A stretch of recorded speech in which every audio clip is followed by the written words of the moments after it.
Okay, I guess we have started here today, the first of these official live streams. Um, yeah, so I guess I just have to wait till a few people come in and we see what you've got to say. How this is going to work? Again, the first hour we will go with your questions, and hmm, I'll answer whatever it is you or talk about whatever it is you want to discuss. And then the last half hour, I wanted to have a bit of a question and answer surrounding my books and a few other things. So yeah, welcome. We'll see. We'll see where this goes. I'm just going to wait till we get a few people into the stream, and I've got something to sort of start off with. It's related to the Moon Knight uh, video from a few days ago, and yeah, we'll go from there. So I'll just give it a couple of minutes, and I'll just mark down what's going on. Um,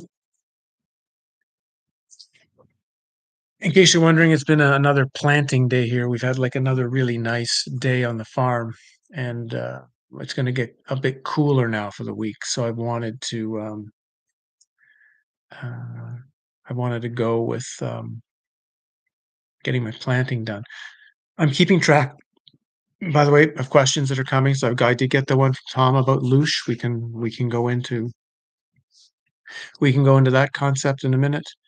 Um, so I will make sure I deal with that. I don't understand. Could Gosha be found in France, perhaps? I'm not sure what that is. What is Gosha Baba? Just so I know what that is. Okay, so to start, before I get to, I'll go to the Loosh question next. Um, there's good questions here, and I'm just so you know, I'm writing them all down while I'm talking. I don't know if you've noticed, but now that I've looked into the Moon Knight thing, because I've looked into a couple of other um, I've looked into another series of shows, and it's what I'm going to talk about in the next video on this subject. Is it seems like so many really important, hmm, really important pieces of information are coming out through movies and television. So if we just look at the last few years, at what has come out in the last few years, so we've got this Moon Knight right now. We have the one American Gods, which is another sort of ancient mythology, was a novel and put into a television series. We've had this new movie, Everything Everywhere, which is linking all of the blinking parallel lives into one scenario. We've had this show called Dark, right? This German show, Dark, which is all about, I think it's time traveling, time travel, going and traveling through time. We've had Westworld, which has been going on now for a few years to talk about are you a are you are you a robot or not? We've had now the new one coming out on the World's Fairs with Keanu Reeves. I guess that'll be out sometime in the summer. We've had this one called there's a new Napoleon movie being made, and Napoleon is a that's one that Stanley Kubrick, he had spent like a year wanting to make a Napoleon movie, and he researched in unbelievable detail. So and he never made it. I can't remember the reason why he didn't make it, but um, if Kubrick wanted to spend that amount of time looking into Napoleon, then there's something there. And it's the person who made the comment to let me know about it in the last video saying they're probably again going to try to hide some key information about Napoleon by making a movie that is flipped over. So you've got all of this stuff coming out that on one hand is presenting a ton of hidden information, and then on the other side of it, it's like they're digging into a huge amount of real important historical elements, probably to provide upside down detail. Okay, that was my little opening. Let's get into the question. So I got to go back. gotta go back up the level here. So the first one was about loosh, right? And this one came from, Tom. And loosh, I think that's a Gurdjieff term, if I'm correct, right? A Gurdjieff or a Ouspensky term, which is this idea that there's a force which is here, when you might say, mining our energy. And I even think I have to, I mean, it's challenging when I'm doing this live and I'm just answering. I think if I recall correctly, the moon was involved in that, right? That somehow Gurdjieff said that the loosh that was taken wound up going to the moon. And so I've had these really weird feel. I mean, I don't doubt that we are in an energy mining situation of some kind. And a lot of what we call our emotions, and this really ties into the talk I had with Amara Strand, whatever that was 2 weeks ago, and that was this idea that most of the thoughts we have are not really coming from within, they're coming from without. They're coming from, like a central source, and we're using an antenna to pick up this central source and then believing the thoughts we're picking up are our own. And, that's a perfect way to be generating loosh. And then you've got, yeah, just like, Shiva just said, the moon is so strange. It is, if you when I mean, this came out about, what, 10 years ago when they went through all of the bizarre stuff about the moon, from the size of it, the supposed distance of it, the way the shape it's made, the hollow sound that it actually creates when it's hit by something, the fact you only see one side of it, the fact that it behaves more like a revolving actual satellite, not like some sort of piece of space rock, assuming that people actually believe there's space. All of these things, the moon is really, really weird. And so I don't in any way doubt that we are getting energy harvested. That was a huge part of Castaneda's last book of Active Side of Infinity. It was all about how this parasitic mind we've been given is, in a sense, pulling it through. Was it Robert Monroe? I thought it was, Gurdjieff, but Gurdjieff had a similar idea of pulling this energy from us. And what is also really bizarre is this idea of heat. Now, I don't know if this tied into the Loosh idea, but this idea of taking heat. And if you think about it, when we talk about the attractiveness of another person, we talk about how hot they are. In a sense, how much heat are they giving off?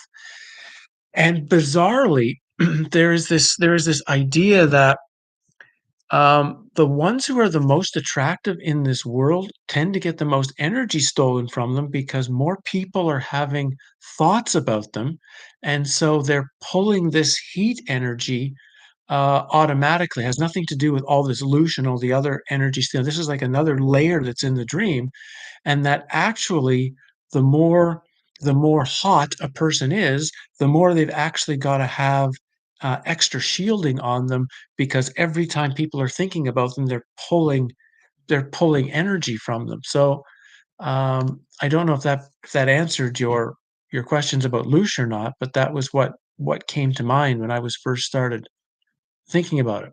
I'm just moving back up the list here so I can try to get to the questions that are here. Um, Scott came up with a theory that the moon landings were actually exploration of Antarctica. The suits were much more geared towards cold environments than vacuum, and how would anyone know the difference? Well, the challenging thing, Scott, is, I mean, maybe, I mean, obviously, is there a moon? I don't know, probably not. Like Dave just said, it's probably some sort of projection or just a light in the sky, or it's something that's not what we think it is. If there really was a moon, no one ever went, no one made it there. That's just obvious impossibility. What we do have of the information that's been presented is quite clearly a staged event. The things have been made in a movie set, and you know it doesn't take long to break down the movie set as to what you're experiencing there. So I don't think when you're saying that what we were seeing as moon landings or an exploration of Antarctica or the Arctic, but that doesn't mean that that didn't really happen at the same time, and that something similar was going on, and that was able to be sort of, what's the word? simulated in a closed environment for television, which used the actual exploration of Antarctica and then and then sort of used that as the foundation of the story they were going to tell the world. When you think about it, 1969 is one of the great twists of our whole reality, along with 2001, because 1969, when they claimed people walked on the moon, that changed the perception of everybody worldwide.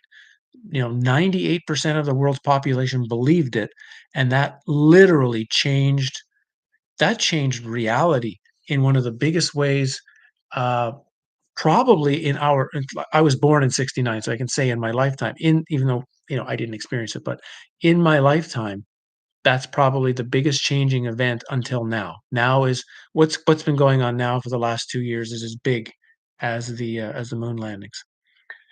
Why did you move to Norway? William, I got married. I came here when I was, like 15, almost 20 years ago, just after my experience, and, yeah, met my wife in, 2007, and then was sort of back and forth for a while until moving here for good in 2013, 2014. Um, do you have any insight on where to research the Knights Templar? No. Uh, where I dug into the Knights Templar stuff was some very obscure books I don't actually even remember anymore. They were very hermetic oriented, and really my research took a turn when I started studying the Knights Hospitalier. So the more I looked into this, say the Knights of St. John, as they're known now, right? Or the Knights of Malta. When I started looking into the Knights of Malta, who are the originally St. John's Hospitaliers, and began to see very strange presentations, and the realization that the Knights of Malta wound up taking everything that the Knights of Templar owned. They wound up taking, in a sense, all of their possessions and lands, and it told me that, okay, then what we were really seeing is like this continuous duality always in the world. So we had the Knights Templar and the Knights Hospitalier. You probably had Egypt and you had Babylon.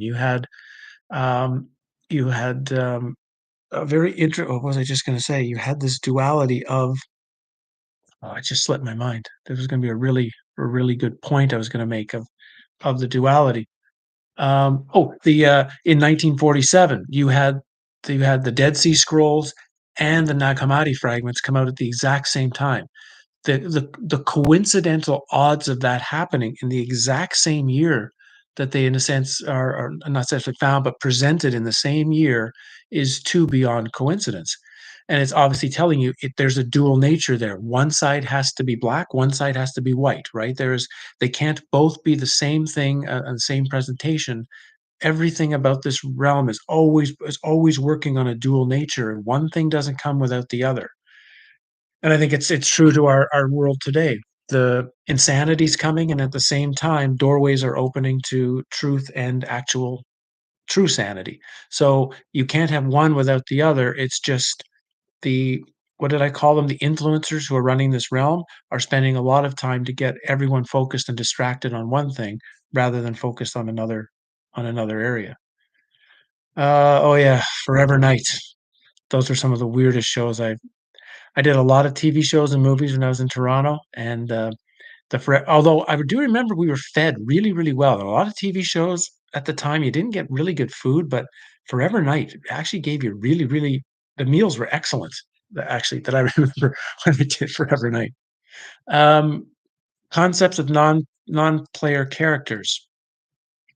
I'll just be really simple with that, and that is, I would say 70, maybe 70% of the people we see walking around are probably a type of non-player character. Now, I was influenced early on by the teachings of the native medicine men that I was with, and combined with the Castaneda books I was reading. And Castaneda he was also clear in his books that all the people you see are not humans, but he referred to a number of them in the sense of calling them like allies, calling them like spirit beings, some of which are taking a human form to offer you wisdom and guidance or knowledge, and some are taking human form to, in a sense, I don't want to say torture you, but to really get in your way and make your life really, really difficult. I had a I had an experience of a gentleman. This was one of my first years I was in Norway, and I was doing a lecture in Oslo, and I'd met this guy a few times, and he was really looking forward to coming to the next talk because he had some questions he wanted to ask around some of these topics.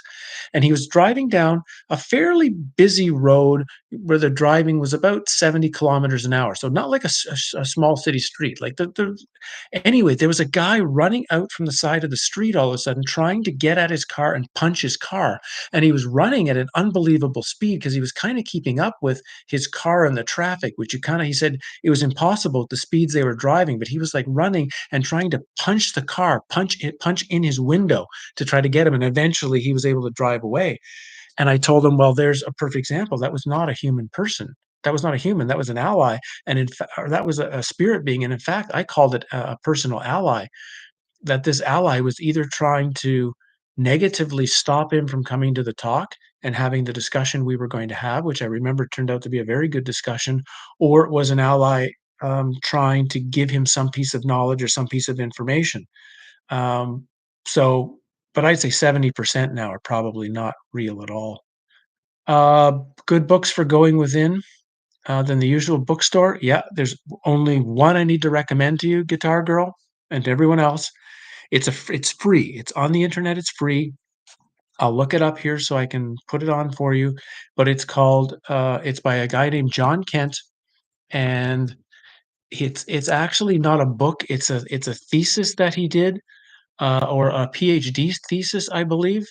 Um, Talking about the teachings of Richard Rose and how because Richard Rose was very hard to understand, particularly in his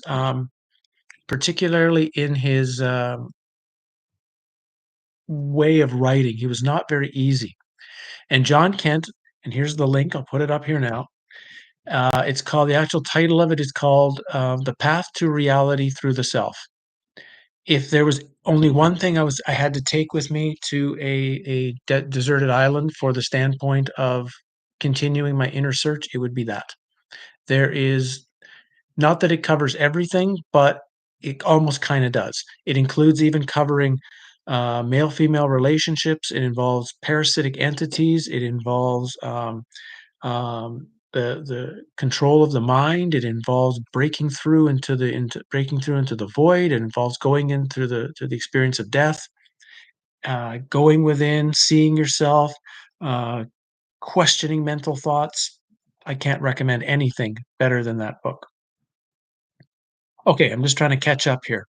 Um, yeah, Campbell, when we do these questions, the questions begin a quest. I think it's going to be an interesting talk as well.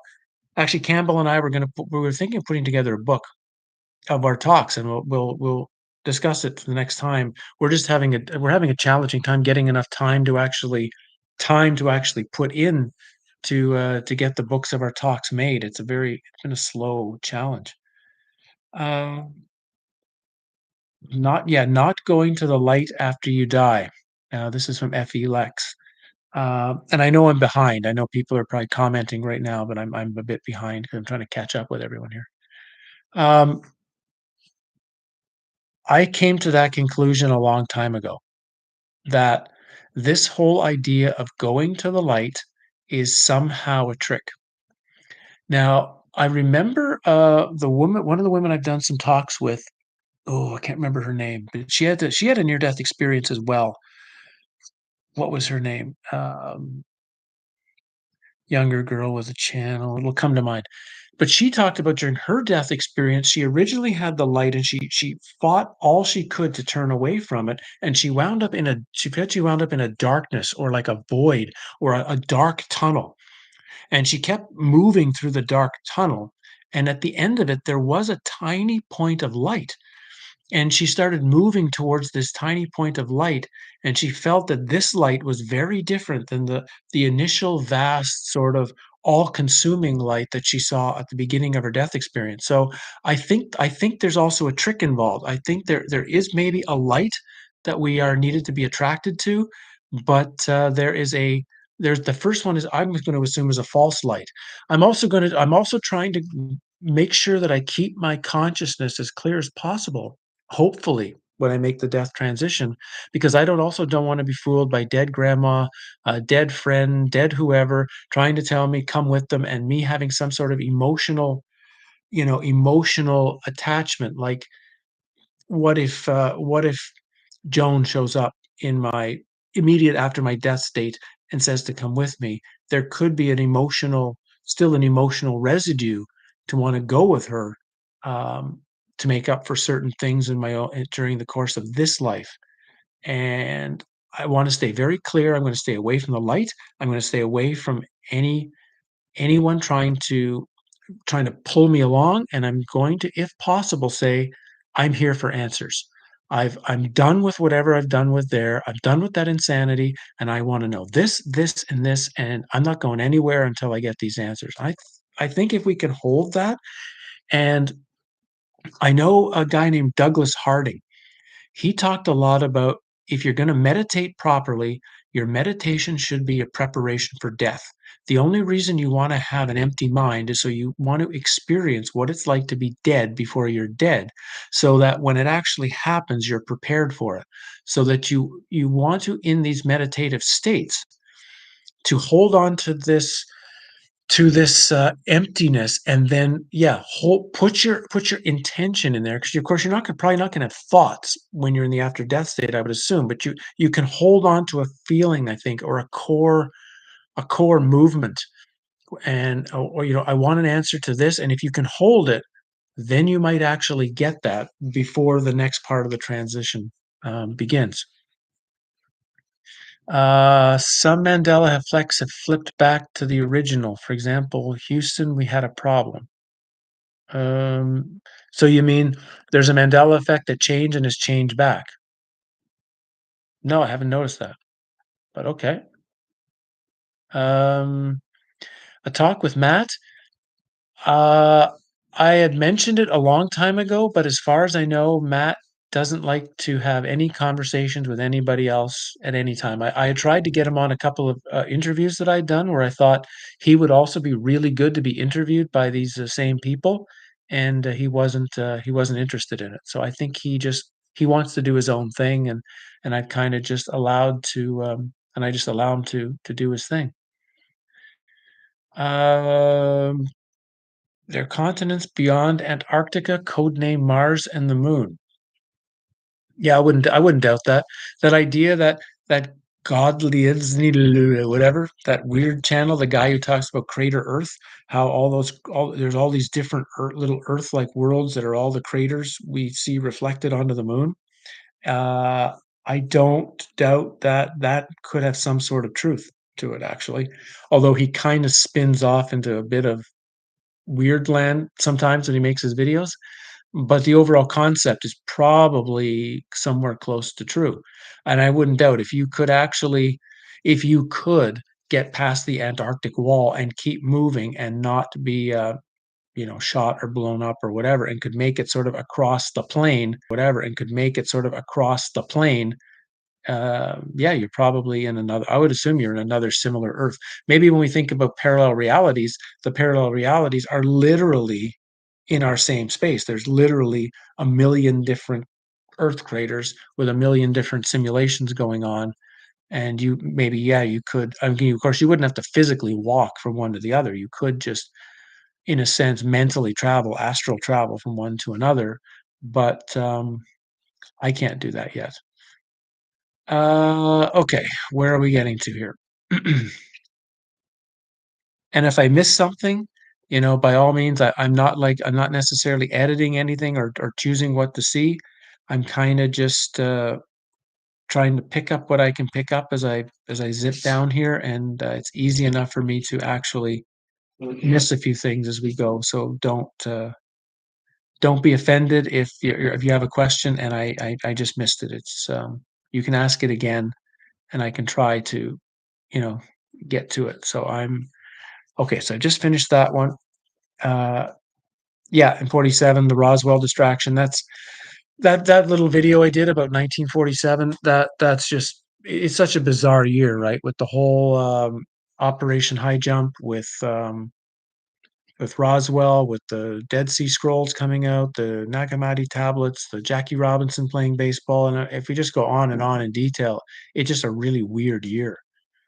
Um, Templar order would have been pretty much all of France, but particularly southern France and the Languedoc would have been the key central point of it. Um, hit the thumbs up, it's free. Yeah, thanks. Um, let's see. Do you think Castaneda was free of the whole social engineering thing? Uh, you know, when it comes to Carlos Castaneda, and I like to make this very clear, I really like his books. I really think there's something special in his books. But that doesn't mean that the man who was the author of them, or at least is the presented author of them, was anything like had the knowledge of the books. His own life was very, very strange, very, very cult-like, very, very let's just say I'm glad I never wound up having to get involved in any of the inner circle of what was going on there because it was weird. Um, but I don't think that takes away from what's in the books. It would be like finding out a movie director who, it'd be like finding the movie director who made Donnie Darko just robbed a bank. Well, that's him and his personality and his own things and his own way of living. That doesn't take away from Donnie Darko, and I sort of would treat Castaneda the same way. If you can treat the books separately, um, then and Castaneda himself separately, you might be okay with that. Um, Celestine Prophecy, yeah, I read the book in 1997, I think, 1998. It made you feel good. I don't think it hurt anybody. I would just say it's another one of those books that is no longer relevant. Kind of like Way of the Peaceful Warrior and a number of those other books from the 80s and 90s. They fit into the realm when everything seemed to be good, and yeah, we're in a totally different world now. But the good thing about being in a totally different world now, even though it's difficult, is that we are in the foundation stage of building the spiritual practice, the going within practice, the wisdom practice, maybe of the next 2,000 years, assuming we all don't, everyone here doesn't get stuck in the metaverse, assuming something actually continues to go on in this realm in some form like we've known it, it's going to require a whole new spiritual way of being, and those of us now are building it. The old is gone, and we're in the process of building the new, and at least that is kind of exciting. um, let's see. Yeah. Well, Satan's not the light bearer, William, right? That would be Lucifer. Lucifer's the light bearer, really. And so, I mean, that's one thing that always gets confusing. Satan and Lucifer, they get combined into the same thing, but there's two different words. And because there's two different words, they do refer to two different things. And it does require a lot of research to try to differentiate what is Satan, what is Lucifer, what is the real message that each of those is in its form, it's in its original form. How far back can we go with that information? Because we don't want to take how any of these things are presented now. This is potentially thousands of years or hundreds of years of misdirection and changing. It's at its core. When these things were first laid in as a concept by whoever the first ones were putting them in, either as truth or as distraction, the closer we can get to the origin points, the more we'll know what actually those words are meaning. And I know the Lucifer thing has a lot of suggestion on both sides. At Lucifer's either an evil aspect of Satan, or Lucifer's actually something really, really good. And I've heard this combination of Lucifer, and I think this was Otto Rand when he was doing his books in the 1930s on the Grail. Wasn't one of his books called Lucifer Rising or something? So everyone, of course, and because he was part of the Nazi, or because he was forced to be a part of the Nazi Party, forced to be one of the SS. They must have thought he was presenting um, Nazi ideology, but Ron was obviously very anti what was going on there, was probably murdered by the SS when he tried to get out and stop doing it. Um, so the whole yeah, Satan Lucifer thing is something that requires a really deep examination, um, because I'm pretty clear they're not the same thing. Um, just get you and Matt to have your cats talk to each other. I guess Matt would be okay with that. Matt would be fine probably to sit in the background and put the cat in front of the screen, and if I put my cat in front of the screen, I think he'd be okay with that.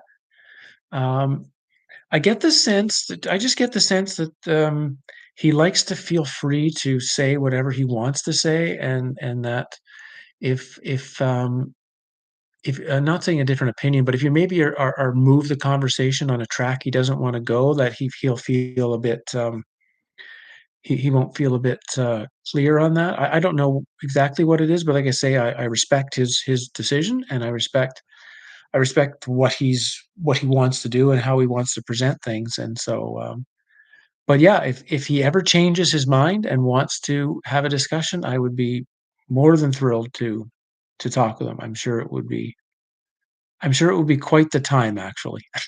Um, where are we here? Um,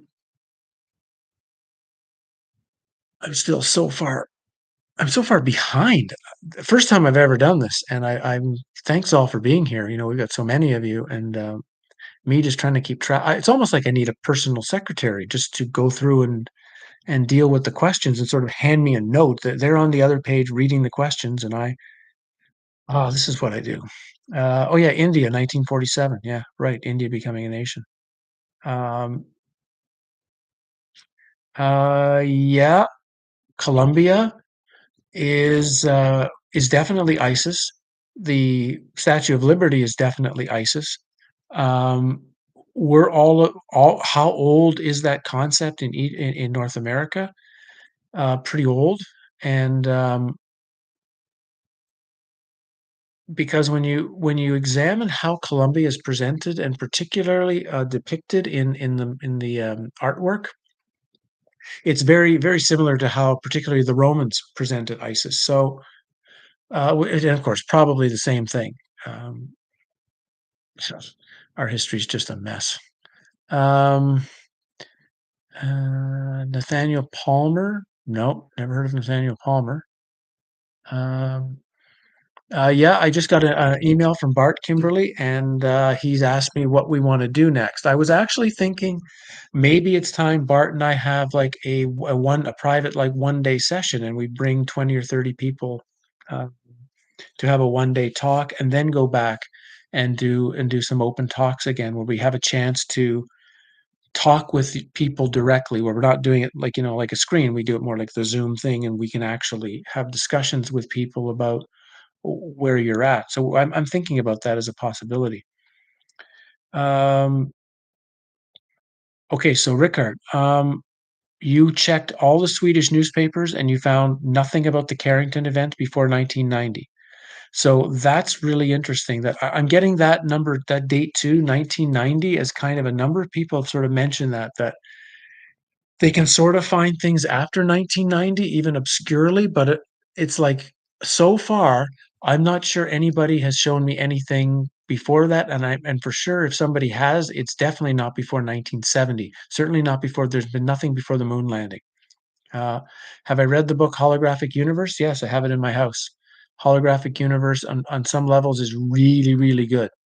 Some levels it kind of skims over some stuff, but the talk the opening of the book where he presents the story of the hypnotist hypnotizing the guy so that he can't see his daughter, that his daughter's invisible, and then holds this watch with an inscription on the back of the daughter, and the guy can read the inscription, is actually just that story in itself should be enough to crack a few people that reality is not solid. There's no First of all, he was able to not just skim. You could just say, well, he couldn't see his daughter, so it was like a some sort of hypnotic suggestion, and it was just she was sort of cloaked. In this case, not only was she cloaked, she was actually gone because he could see through her to read the inscription on the watch. Just for that one paragraph alone, or 2 paragraphs, Holographic Universe is a tremendous book. But I'd love to see him update it to where we are now. Um, let's see. Um, Younger do you have any tips for younger guys? I'm about to turn 22 and sometimes feel lost. I bet you do. I bet you anybody who is even under 30 right now must be having a really tough time because the last 10 years to start with has not been overly promising, just in general looking forward, and now you go through the last 2 years, and it's like you've hit a log jam. What I would say as the tip I have for you then is to say the gift a young person has, particularly a young man, someone under the age of 30, is you have an unbelievable amount of reservoir of energy. Your energy, which is, of course, normally designed to impregnate females. Normally, your mental state should be, "I'm out looking for girls." If you can turn then don't turn all of it off, it has its value. If you can turn, like, 80% of that, though, say, into an inner search or into a search for truth hard, like, really hard, you're gonna make strides that somebody if I was starting at my age, it's a very slow process because I just don't have access to the energy. You It's one of the reasons that Richard Rose tried to find young people early, particularly young men early when they were in university, because he said, 1, they haven't got their life set up yet. They aren't married, they don't have a family, they don't have a career, they don't have a mortgage. They've got free time and they've got energy, which means that they put it into the spiritual search. The hope is that you hit 30 and you have your total experience and you have a complete understanding, and then you can do whatever you want with the rest of your life. Generally, with women, it tends to be slightly different. Not always. I mean, there's certainly some young women at 20 or 21 that are able to just say, I'm turning off the whole having a family and whatnot, and there's answers I need to know. And usually they come from a life of trauma. But often in the way it works for women is they go through being a mother first, and the mothering process for a woman is basically, if it's done right, if the woman is being a true mother, she's losing her ego in the process because a woman can't look after the child if she puts her own if her puts her own self above the child. They have to at least, they shouldn't put the child ahead because that's deficiency. But if putting herself and the child at equal levels means she has lost a tremendous amount of her egoic work just in the day-to-day practice of raising her child.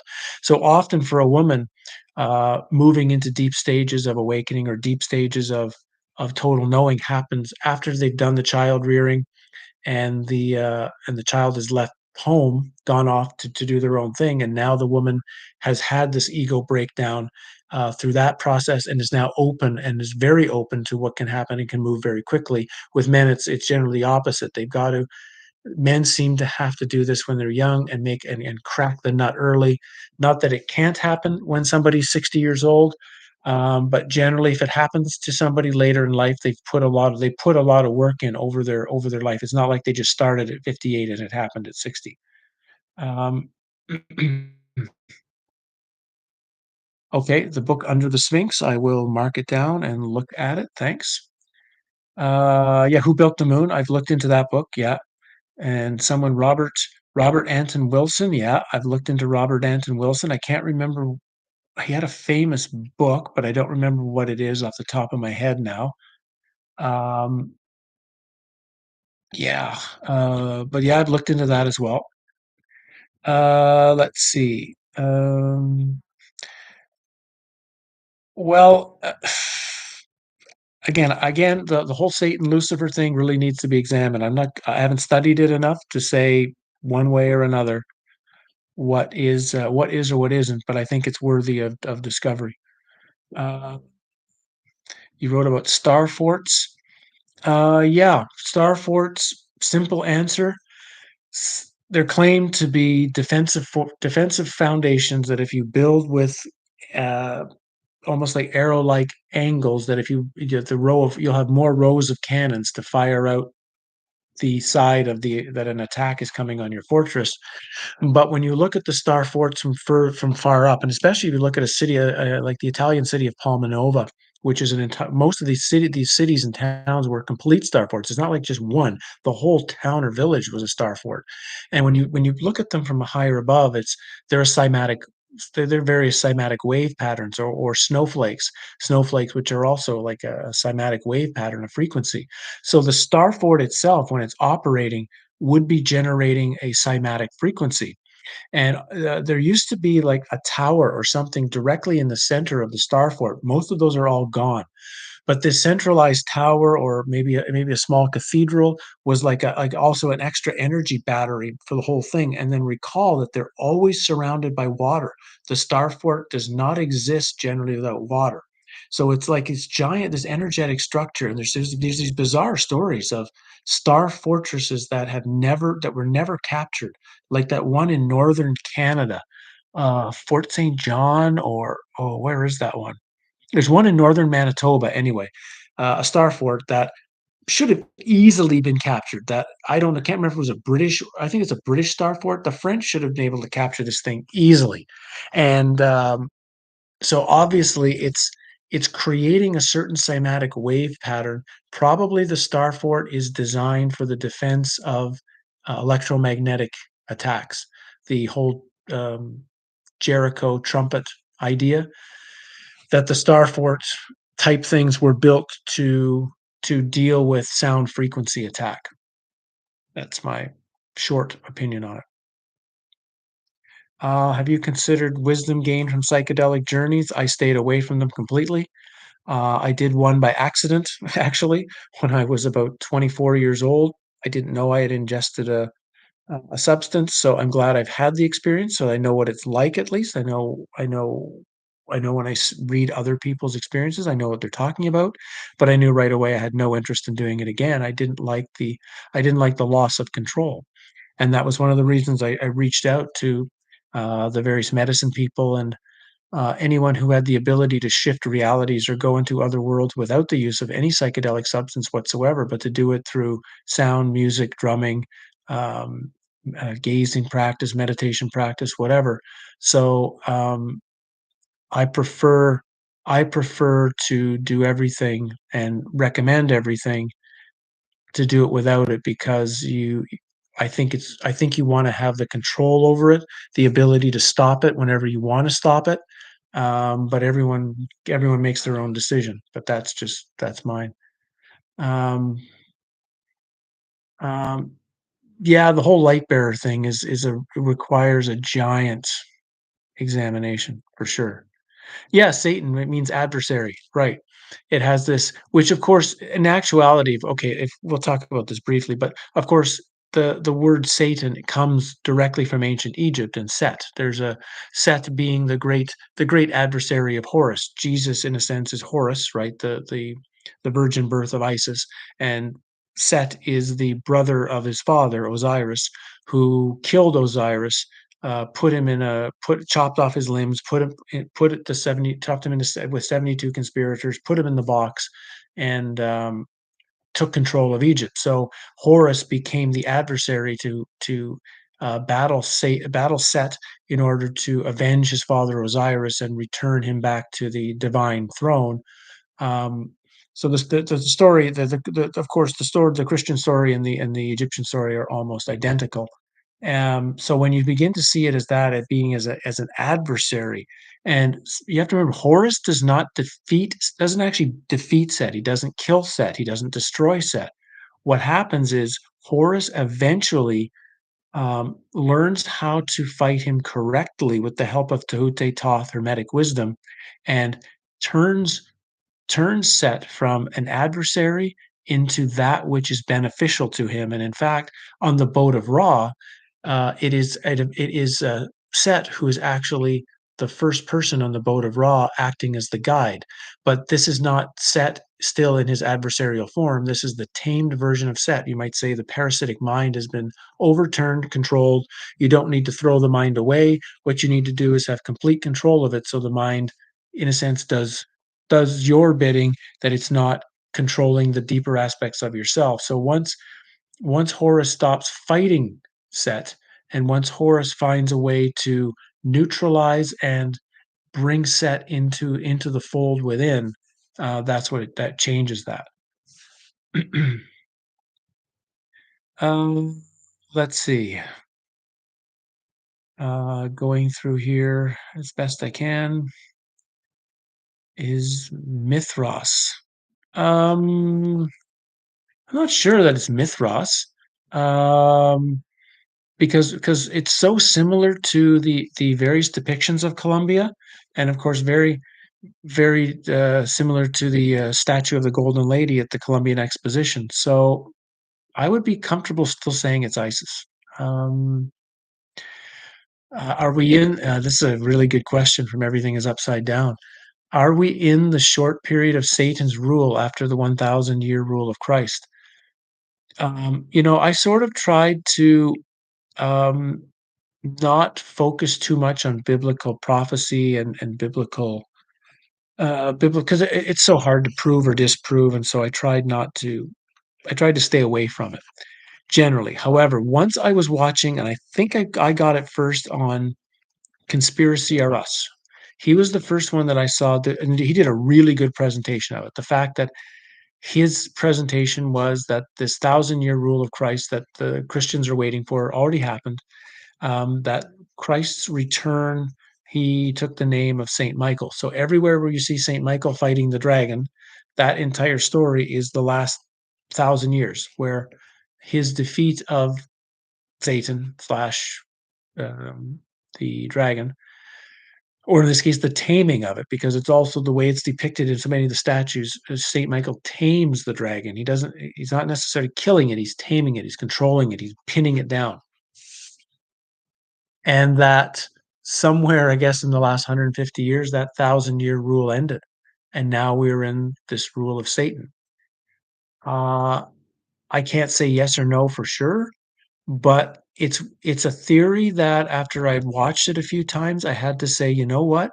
I'm not going to for sure agree with it, but I'm not going to disagree with it either, because there's enough what do you call it in law, circumstantial facts that would could tend that you could tend to indicate that if you presented it the right way in court, you would have the jury agree with you. So um and I wish there was a way we could figure it out, of course, figure all these things out. um either way either way, the place we're in is really, really difficult. um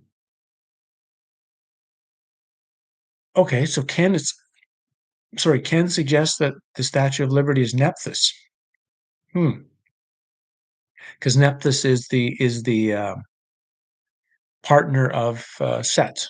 Isis married Osiris. Nephthys married Set. To be honest, Ken, I've never thought about it, and I will think about it and maybe put that in one of my upcoming videos. Uh, the book Samuel Karen. Yeah, I know about the book. I haven't had a chance to read it properly. I think I've looked into it briefly, Joe, so I can't really. If I tried to say anything about it, it would just be me spewing off. But again, I'm gonna write it down. I'll keep that on my to-do list, and I'll look into it. I haven't seen Wooden Nickel's last few videos, but thanks for the update, and I will check in with them, and when I do this new Moon Knight video, I can maybe add something from that. Okay, let's move on to a new topic, something new here. Um, by the way, thanks for all the very nice things people are saying. I'm appreciating it. It's a lot harder to do these videos than I ever thought. And at the beginning, it was a little bit. Well, it was hard because I was so raw and so just it was all just new, and so it was really hard to know how to do them and how to talk to a camera like this. And but what I did have at the beginning was a whole lot of subjects that I'd never touched on in any of my books. I'd never touched on any of my lectures. So I had all this raw material. So the first 6 months or so was this raw material coming out on the channel. But as it's gone on, it's been because I don't want to just produce videos just to produce a video. There's lots of those out there, and they channels doing that, and it really bothers me. actually. It's like, why not put out one video a month only, but put out something of real quality? I mean, I get it. It's a business and it's about making money, but for me, I don't wanna be just I don't wanna be feel like I'm wasting your time where I put out a video. I made a number of them and I said, "I'm not putting that out," because I don't wanna feel later on that I've wasted your time. I want to at least think if I've done something here, I can look back at it 6 months down the road and say, "I think there was something of value in here." Our time right now is valuable, and, so I don't want to so it is more challenging and, yeah. It's but I'm doing my best. Let's see where we're I'm gonna try to zip through this a little bit and try to keep track of this. Where are we? Uh,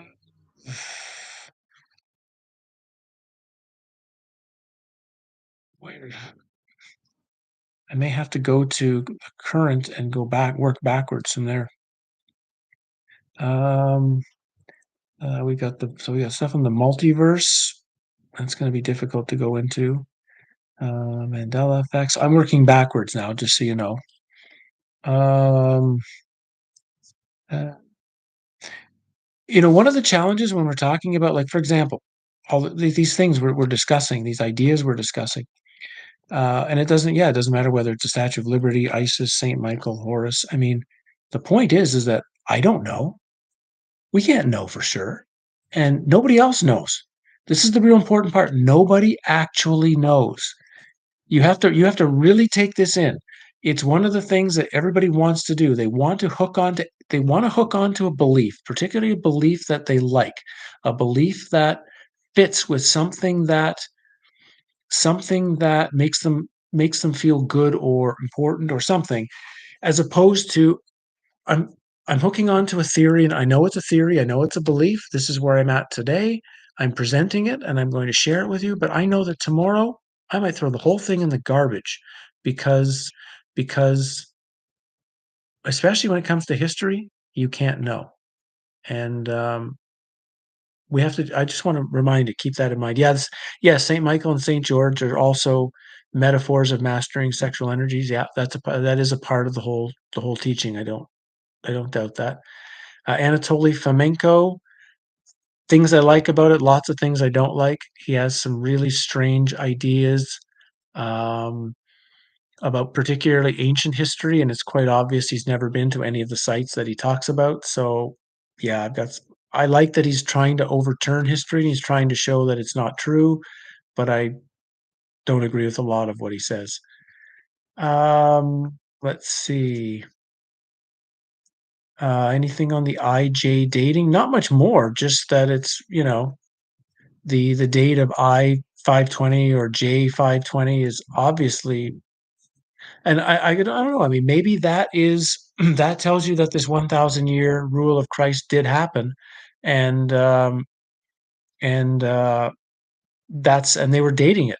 They were dating it from the first day of the return of Christ as I-1, and when they stopped they stopped it from getting to the 1,000 years because they wanted to not let people know that it had started and not let people know it was going to end. Well, that's an interesting idea that just came up with the IJ stuff. Let's see, what they call Napoleonic forts in the UK. There's Napoleonic forts in the UK? Why would there be French forts in England? Hmm.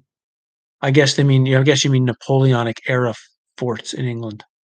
Um,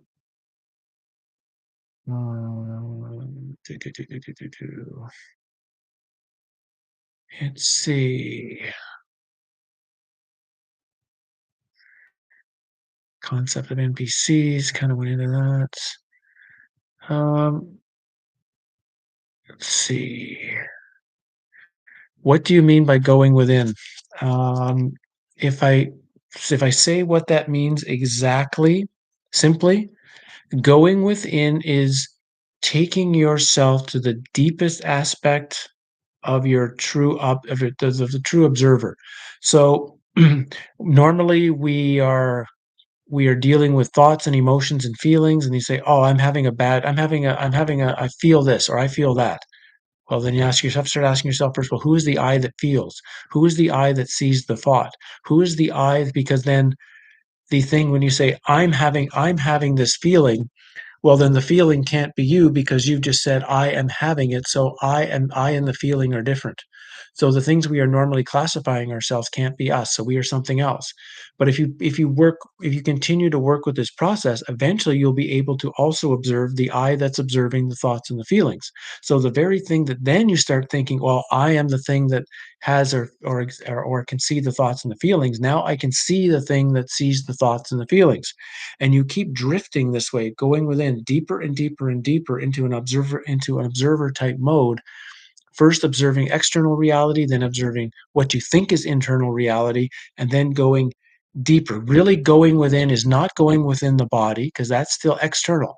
Your thoughts and feelings are actually still external things. True going within means to go within the self, the capital S, big self, the thing that you are, the actuality of the totality of the universe. That's going within. When you reach that point, you've actually done going within. Uh, Anyone familiar with John Lash? Yeah. He had a great webpage back when the internet was way more open. You could go through, he had like about 300 pages, I think, on the Gnostic translations and his views of them.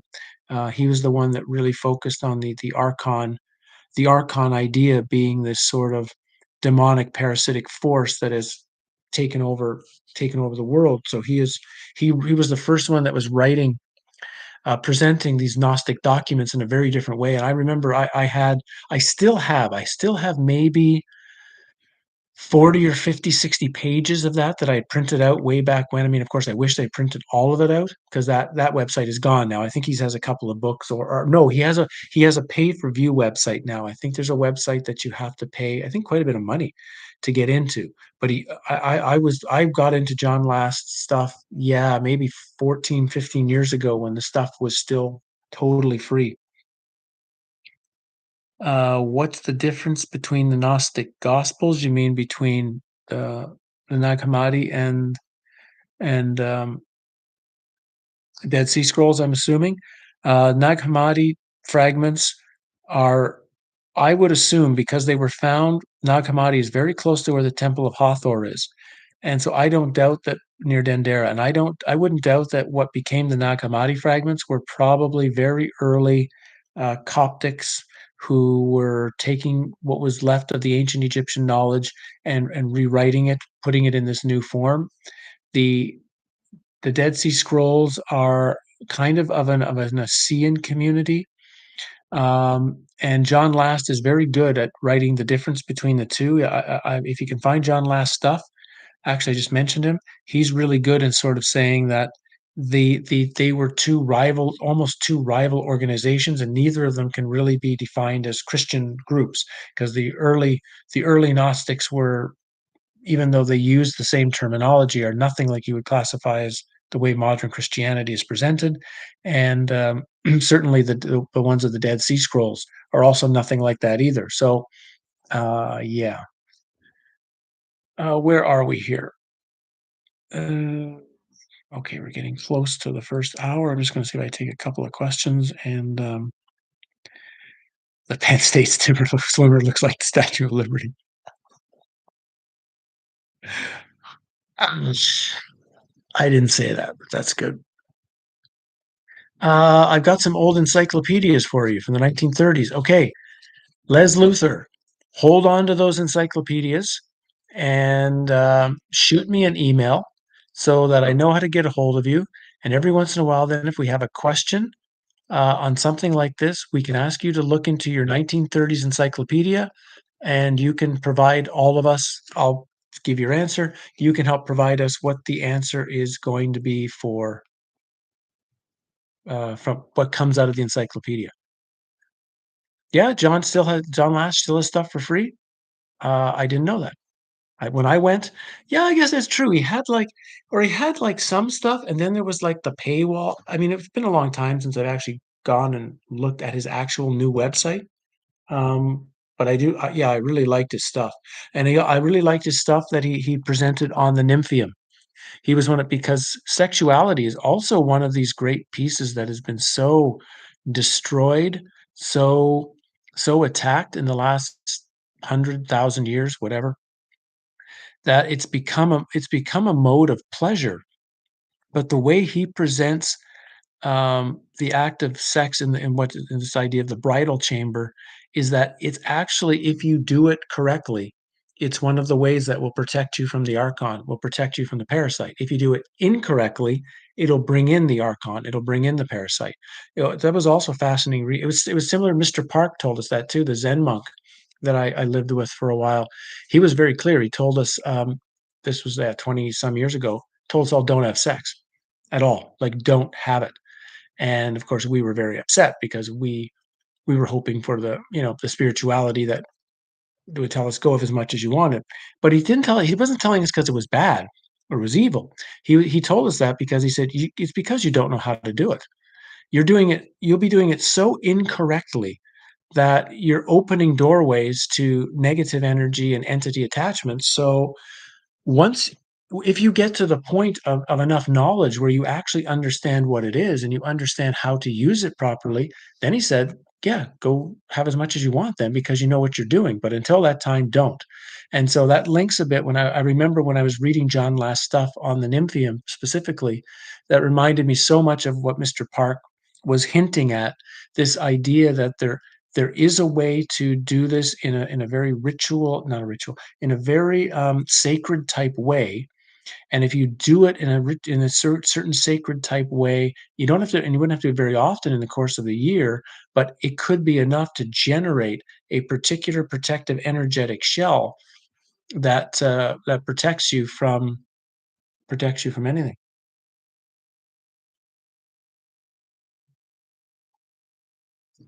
Okay.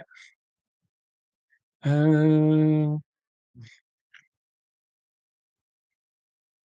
um, when you saw a woman park and knock on the door. Um, Tyler's asking about an experience where I saw I basically saw through a solid wall.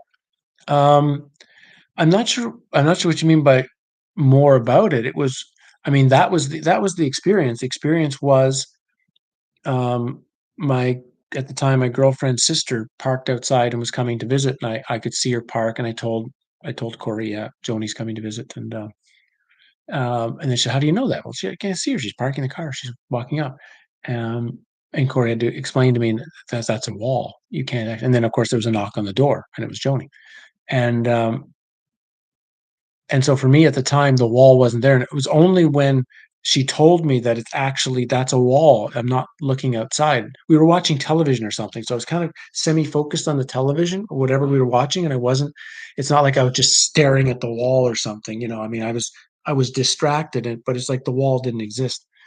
Um, and then but as she mentioned it, the wall reformed itself.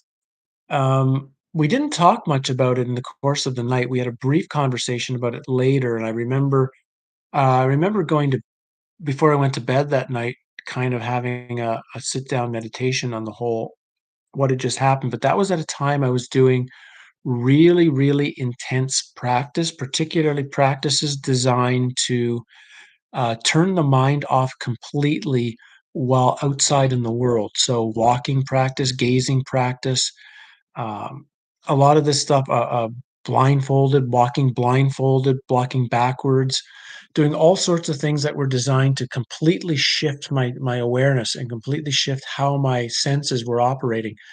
So it was a time I was around the same. It was around that point in time where I was able to walk. Um, I was able to walk at night through the forest and never step on like a tree branch, never step in a hole, never step. I mean, literally, I would have like a blindfold on my face. I could see nothing. I never bumped into a tree. I never bumped into a branch. I never step. It's like I knew where they were before I got there. The rest of my senses were so unbelievably heightened, and it's like I almost could see. I had done that once on a long walk I did when I was working at a golf course in the Rocky Mountains, and I did this walk home one night at 2 a.m. from the golf course to the like hotel we were staying at. It took like about an hour and a half through the forest, and it was like pitch black.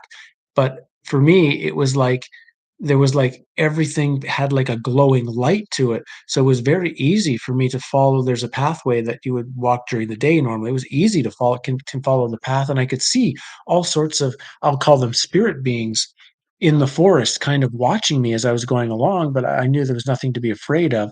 They were just sort of checking me out, and so it was all going on at this particular time where it was like I was operating on a second frequency. I was in this frequency, but I was on a second frequency at the same time, and it's like, you almost like would tune in and tune out. So sometimes when I would tune in, to this other frequency, this reality would just literally just people or buildings or things would just leave or change or be something else. I'm not sure how much more I can really explain of it, but that's kind of what it was like, and yeah, it was at times quite scary, and at other times it was quite spectacular. Um, okay. I'll try to take maybe 1 or 2 more questions, and then I will use your brainstorming knowledge for me. Do you think the Joker card you talked about last year has been dealt yet? Good question, Brian. Yes, I've said they were gonna throw a Joker. They were going to throw, yeah, the Eastern European thing, I don't think is it. I think it's another of the planned steps, planned things on the puzzle. Um, we might see it though by the end of the year. We might see the um, we might see it though by the end of the year. We might see the big surprise because there's so many things we can and have already predicted, right? We're seeing with the food shortages will be coming. We talked about the possibility of the power grid or internet outages, or but my feeling this when I mentioned the Joker card, it's like something so unique, something so different that it's going to just even us, even those of us who are working at this stuff and trying to understand it, we're going to be surprised. So I don't think we're there yet. Yeah, honestly, Jennifer, for me, having these conversations with Bart is not just, I don't feel it's like necessarily a gift for you guys. It's a gift for me. I've loved Bart's stuff for 15 years, 10 or 15 years since I had my falling experience in the canyon. And so for me to actually be able to sit and have conversations with him and be treated as an equal by him is a um, very kind feeling that I have. And so, yes, I want to keep doing things with Bart, um, not only for all of you, but for what I'm learning from him myself. Uh, I don't know if it means if sex means sacred energy exchange per se. I kind of think that idea that an exchange is happening is also one of the tricks. But I get the sense that instead of an exchange, if it's done in this sacred way, this way that maybe the Gnostics and the ancients were talking about, it would become more like the energy becomes first connected, coupled, and then cocooned. I think that's the best way of describing it. Where the energy, instead of like going this way or building to make it's like it builds to make a third thing. It makes the cocoon like this almost like instead of it going to the womb of the female to produce a baby, it can be made to make like a giant womb around the two people so that what happens is there becomes this almost like, and I'm gonna even use it's probably golden. It's probably like a golden auric energy that becomes that golden energy is something that's been very valuable, and helpful to me whenever I remember to keep a golden, I was at this other farm that was very, very difficult, and any day that I didn't put golden energy on myself was a difficult day. But if you could learn the right sacred sexuality technique, I think you could produce this golden protective energy, and it's something that my guess would last, at least from how I'm reading the Gnostic texts when I read them, and some of the ancient Egyptian texts that I think refer to similar things. It probably, if you do it right, it would last months, maybe like an entire quarter cycle. You know, maybe these are meant as part of solstice and equinox ceremonies. That these are 4 days of the year when we're supposed to do these sacred sexuality ceremonies, and if you do them right, you'll be protected until the next one when the whole energy shift. And if that's the case, and maybe that should be a video coming up too. This sacred sexuality compared to the four what are these things called? The four time markers, or I don't know what you want to call them. But I would assume like what you would the sacred the ceremony you would do on say the spring equinox would be different than what you would do on the summer solstice, and the fall equinox would be different than the winter solstice would be slightly different. There would be some kind of energy, something in the way you couple or the way you do something would be reflective of that particular energy and the changeover that's coming for those 3 months of the year. Um, yeah. Okay. So I'm going to end, I think, there, if that's okay, of the question part. Um, so, okay, I'll answer this last one because people have asked me this before about flat Earth, and I'll answer this one from crypto before, and then we'll get on to my book stuff because I want your opinions on that. Um, Again, the problem when we're looking into, is it a round Earth? Is it a ball Earth? Is space real? Is it a flat Earth? Is that we can't know. That's the first problem. We can't know ourselves because the only way you can really know for sure is, you know, you've got to get up whatever it is, 50,000 feet and see the landscape yourself. So the first problem is we know we're not gonna know for sure. I looked into it for about 6 months, actually. I looked into it quite intensely, maybe back in 2015, 2016, because I had ignored the flat earth thing for a long time. When it I bumped into it maybe 10 years ago, maybe longer, and my first thought was, "This is stupid." I just I took in I had the conditioning, and I just said, "This is stupid." And I realized it was very similar to when I was first told about, um, um, the government is run by non-human entities, and they're here to, you know, steal our energy, and I said, "No, that's stupid." Um, and I realized after about a year or 2 of that with the flat earth stuff, I said, "You know what? I'm doing the same thing I did then. I should look into it." And at first, one of the reasons I turned away from it is because so many of the flat earth people 15, 20 years ago were, I'm going to call them flakes. That's the best way to describe it. So it was very hard to take any of it seriously because of who was presenting it.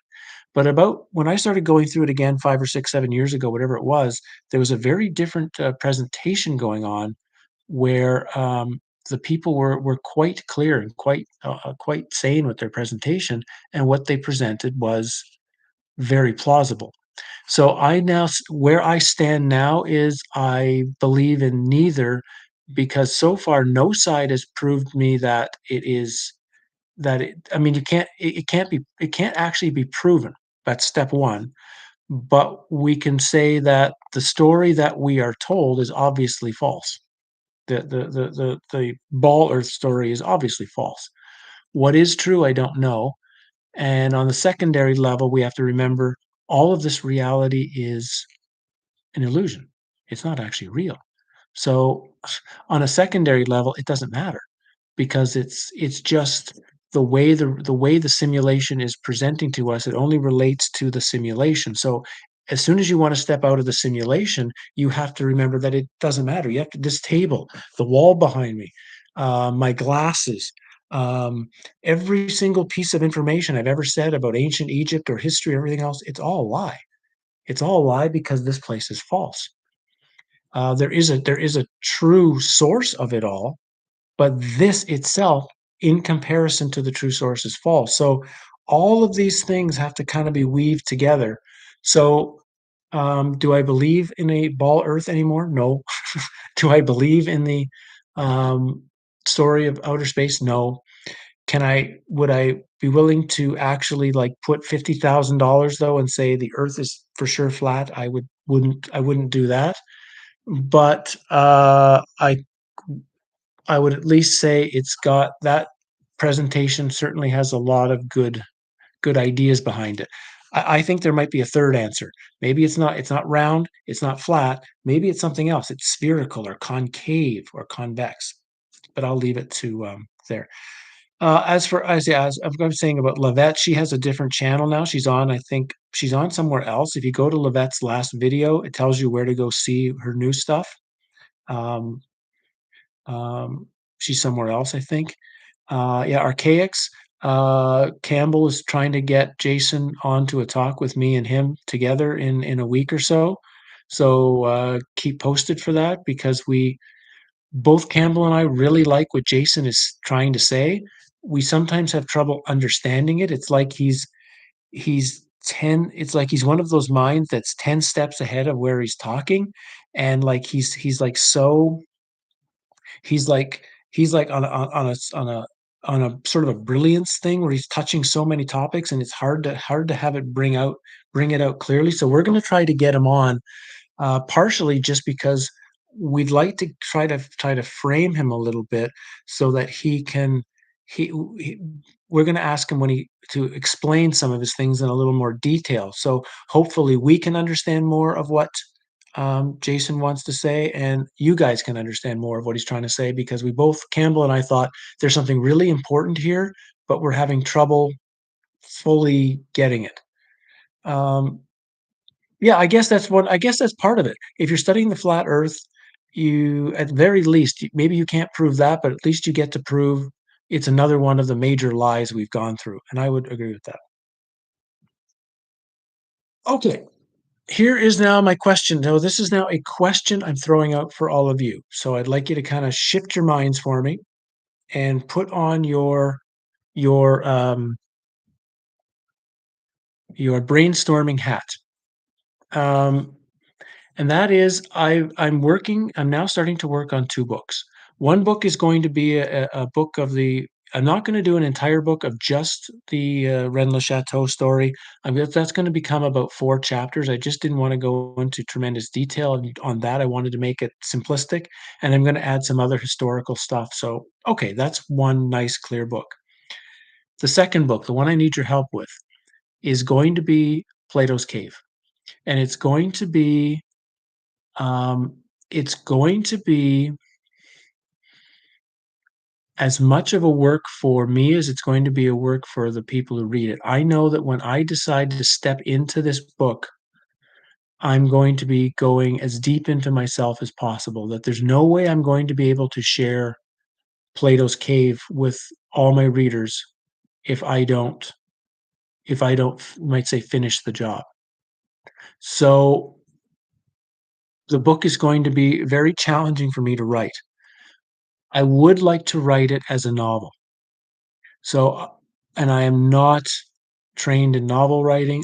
There's, like I picked up recently a philosophic novel, which I've talked about, Night Train to Lisbon. It is so spectacularly written. I mean, the book is like a brilliant writing, and I know I can't write like that. But what I don't have to get started is I don't have an idea. I don't if I'm gonna write it as a novel, then I need to have a symbolic Plato's Cave, like the Truman Show. The Truman Show was really the story of Plato's Cave, and it was presented in this particular format of the TV show and the enclosed area and et cetera, et cetera. So what I'm curious is if you can think to similar idea novels that you've read in the course of your life, something that's talking about dealing with false reality, coming through the reality. Um, does anybody have an idea of that could be like the starting point? Because I think once I've got once I've got this is how I want to write it. This is the metaphor I want to have the writing for, then I think it'll become quite easy. So I'm writing them all down. Like I've had like Logan's Run, Dark City, Valis, Holy Mountain, um, Keep It Simple, 13th Warrior Style. What is 13th Warrior, by the way? Is that actually a novel, 13th Warrior? Um, hmm.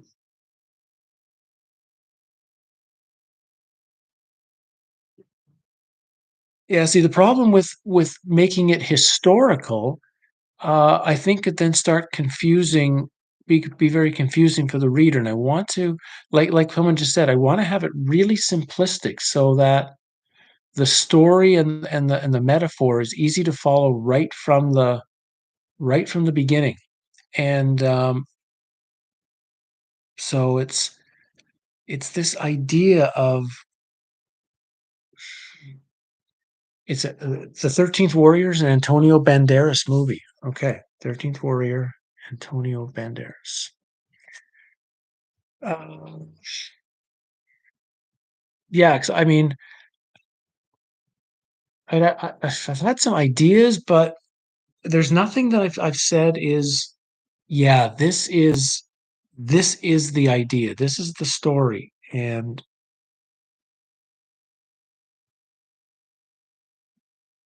because to be talking about what Plato's cave is, which is the screen or is really not just the screen of reality, but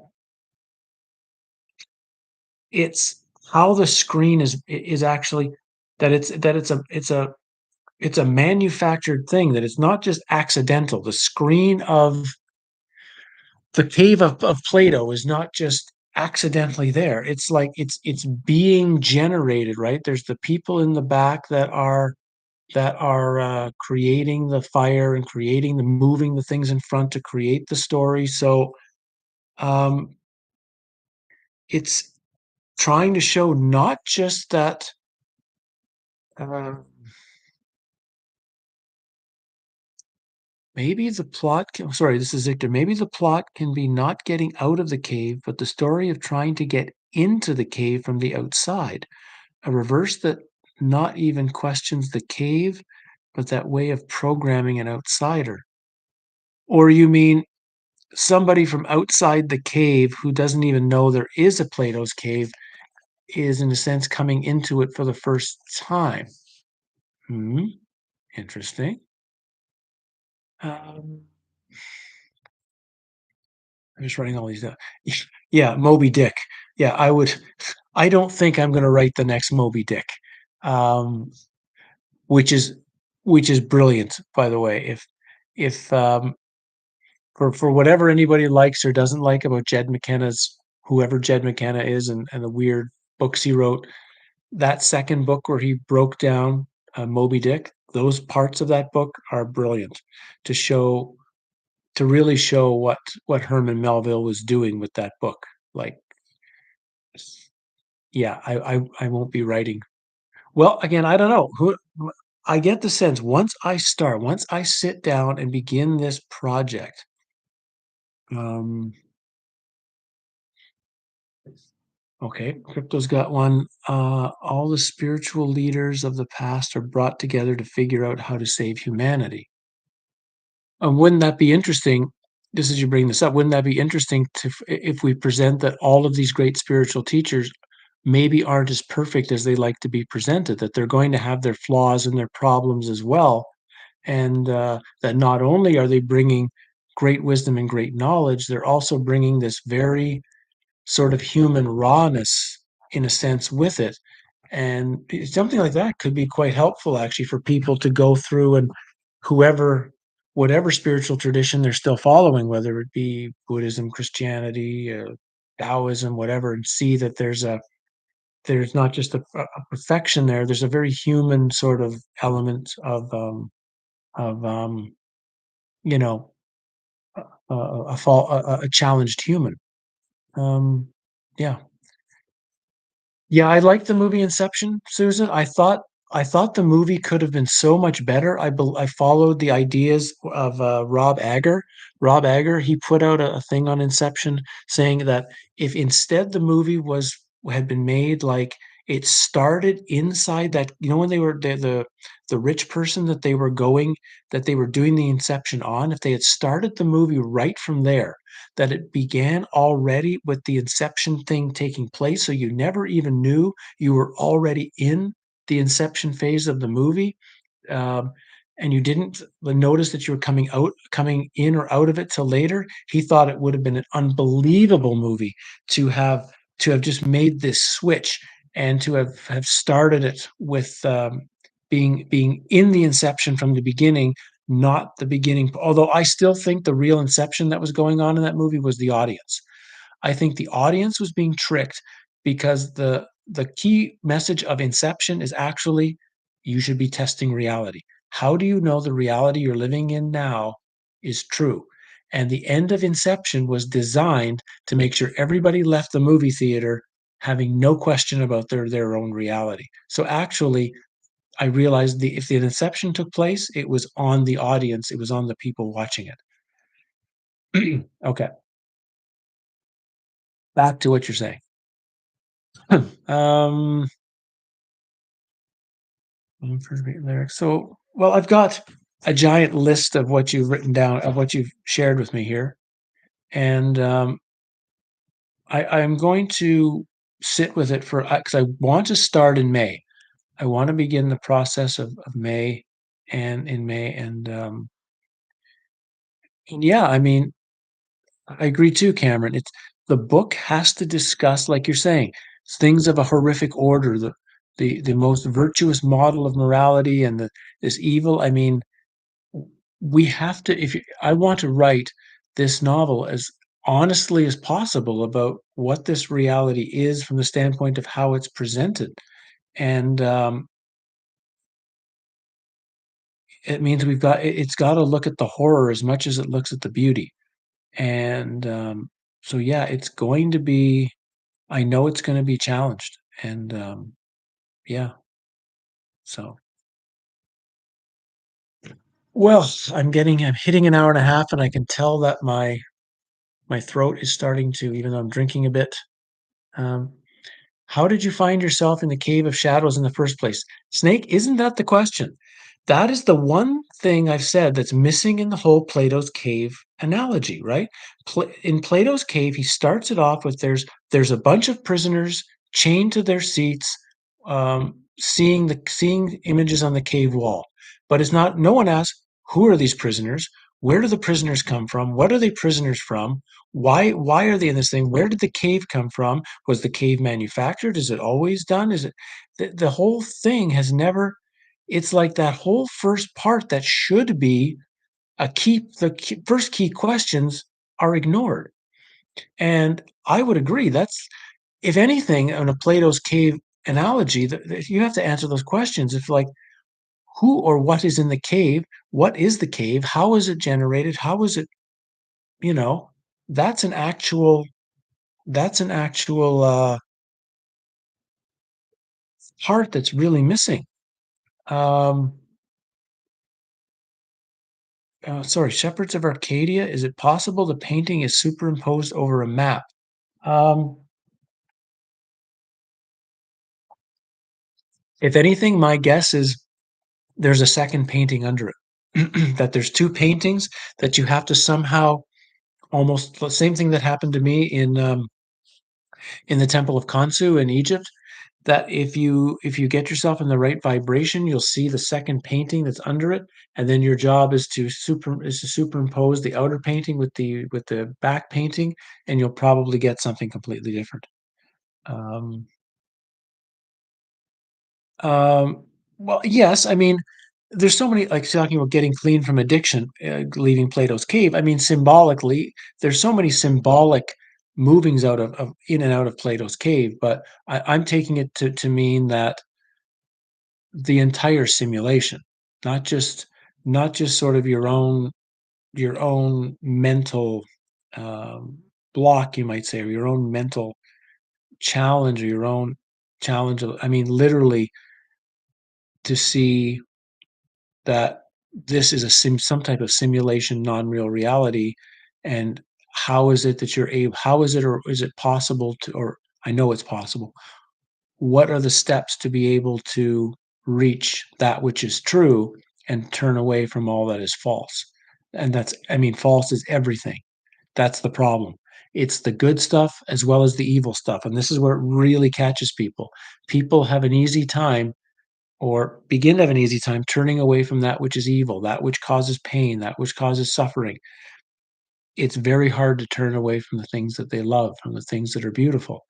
They hold on to the things that are beautiful because of, again, of the emotional attachment, but they are just as unreal as the the painful side. And so it's very challenging to, I think, to truly be able to break free of all of it. Not that you need to become like robotic in any way, or you need to become non-emotional.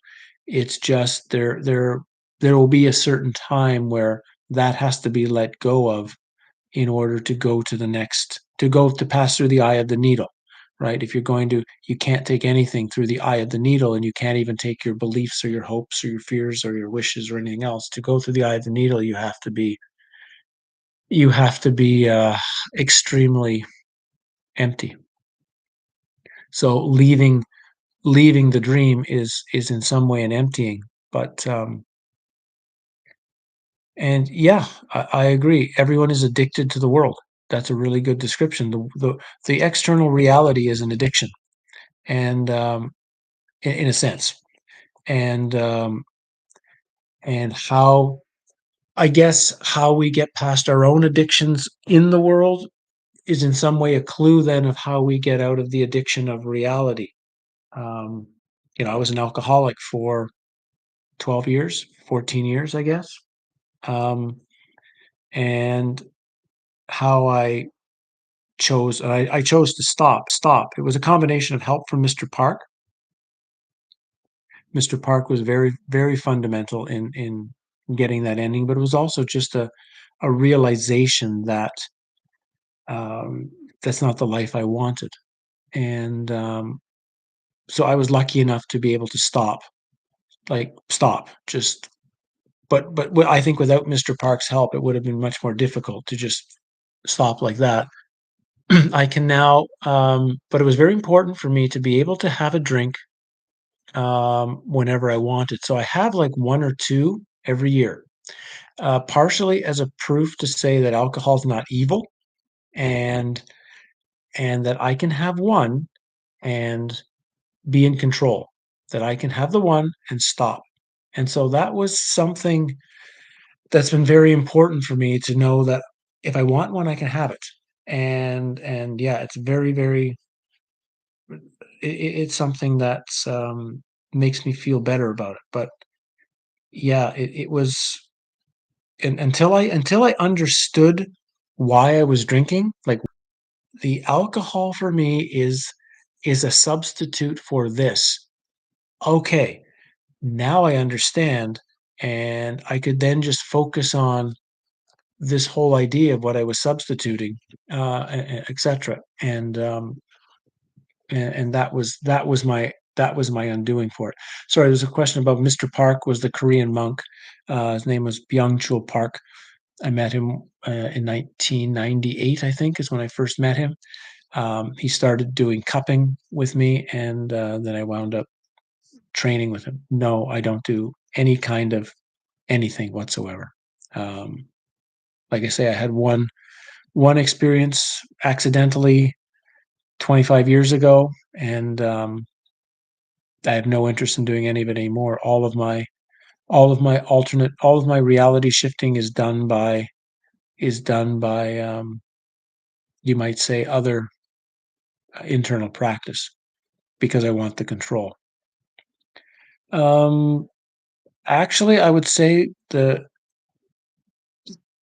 key thing that led me to living in Norway was actually reading the book Replay, because I read Replay right after I had my experience, and a woman I had met in Egypt just before I had the experience had invited me. She had visited me in Canada, and she invited me to come to Norway, and I kind of didn't really want to go, but the replay ends with characters in Norway, and I thought I took that as a metaphor, as like a metaphor that I should go, and that was yeah. Yeah, I've kind of lived ish various places in the world, but not really long periods of time. I would get up and move and go somewhere here, go somewhere there. Like when I was training with Mr. Park, I was in Hawaii, so I was in Hawaii for 3 or 4 months. So, I mean, it's not like I'd say I lived in Hawaii, but I would be in the I would say, for example, I was in Egypt as well when I would go and study in Egypt. I would go there for 3 or 4 months at a time. So it's not like I was living in Egypt, but I was there long enough that I was becoming like a local. Um, so I have a lot of that experience of going from place to place and staying there for enough time to be feel like I'm a local, but often not long enough to make it. I guess I've never really found home. That's the best way of describing it. You know, this place where you can say, this is the place. This is the right place for me to live." And, I haven't found that yet. I'm still and maybe it's not maybe that's part of it. So I just know I'm not a part of this reality and, on some level, and I'm home for me is a separate reality. Of course, I always wonder what it would be. I mean, if I have one of like a wish that one of the wishes I would have would have been to go 2,000 years in the past to a native Indian village, for example, and see what that was really like. Um, yeah. Uh, I don't ski actually. I was a hockey player most of my life, right? So hockey players never had time to go out and ski. When we did get one day off, it was we wanted to do something else other than have to go and put something on our feet. So, yeah, any kind of skiing is really bad. Um, the remote viewing, no, I tried it a few times. Crypto, I actually gave it a shot and found it, at least for me, didn't work. I had much better success with doing what would be called shamanic journeying. I hate that word because I've taken that sort of side of it and combined it with what I learned in the sweat lodges with the Indians, and I have good success looking into people's lives who need or did looking into people's lives who need help, but it's been limited to the person, and there's been a specific reason for doing it. Like, I can't just go and say, "Oh, I'd like to look into, what happened in 1951 in this location." I get nothing. I just black out. But if it's for somebody specific for a problem they are having right now, it tends to work or tended to work okay. I haven't done it much in the last couple of years, but, hey, what is home? I've only found settlements. I guess it's just it's the place on earth that you feel comfortable being, that you like spending time in that location, and, haven't found that yet. So maybe it's just a sense of, yeah, either Earth isn't really home or at least Earth in this time frame doesn't feel like home. Like I say, I'd be curious how I would handle being on Earth in a different time. Yeah, the stream is gonna stay up. I'm not gonna delete it, so this is gonna be up there for everybody who didn't get a chance to see it, at least if I've never done it, so, I mean, I could screw it up. I'm gonna try not to. When I click the end stream button, I don't know what's gonna happen, how to keep it up here, but I'll try to figure it out. So, my goal anyway is not to lose it, that it should stay up here. Uh, okay. Well, I guess we're reaching the end of this first attempt. Um, thanks for showing up and coming out and and being a part of this. I appreciate and I appreciate the questions, and I will do this again. If you guys were happy with this, then I will do this again, and I'll get better at it with figuring out how to try to keep track of what's going on the side here with what I'm sharing. So yeah, thanks so much, everybody. I appreciate all of you, and I appreciate that in some way we're walking on a really deep journey together. And um, and I know I don't have all the answers, and I know I don't have all the answers. I just have years of digging into probably a lot of the questions that you're having and are having, and really, I'm just trying to share my own experiences and um, particularly my own mistakes and my own places that got me caught, because I'm hoping that you guys can not get caught in the same places that I got caught in. So, um, somewhere, somehow, I mean, it would be nice if we were able to not have to do this as a live stream, that we were able to do this in person. Wouldn't that be fantastic? That we could have 50 or 60 of us for real, sitting in a room together, actually conversing and actually discussing these things and actually doing some really deep group exercises, some really intense things that are not just, in a sense, lifting our energy, but lifting our energy um, to maybe get answers for the whole group. It would be fantastic. But we'll do what we can now. If you, yeah, if anybody is actually going to be in Scandinavia and you want to do something together, yeah, I can. At least for now, it's still open. You can, as far as I know, you can actually get into the country now. But I agree. Somewhere warmer would be my goal as well. I mean, I'd had some visions. Of course, I've been asked a couple of times to do tours to Egypt, and I almost had one. I did a small one, but I almost did one a couple of years ago. But then the lockdowns came, and so it couldn't happen. But I'd wanted to do some I don't want to call them retreats, right? That's the wrong word. Gatherings on some Greek on a Greek island. I thought that a Greek island would be a spectacular place to have a gathering, because not only do you get the warmth, not only do you get some ancient sites to spend time at, not only do you get some beaches, not only do you get some good food, you have this enclosed environment by the island, so you have this feeling that you're kind of somewhat separate from the world.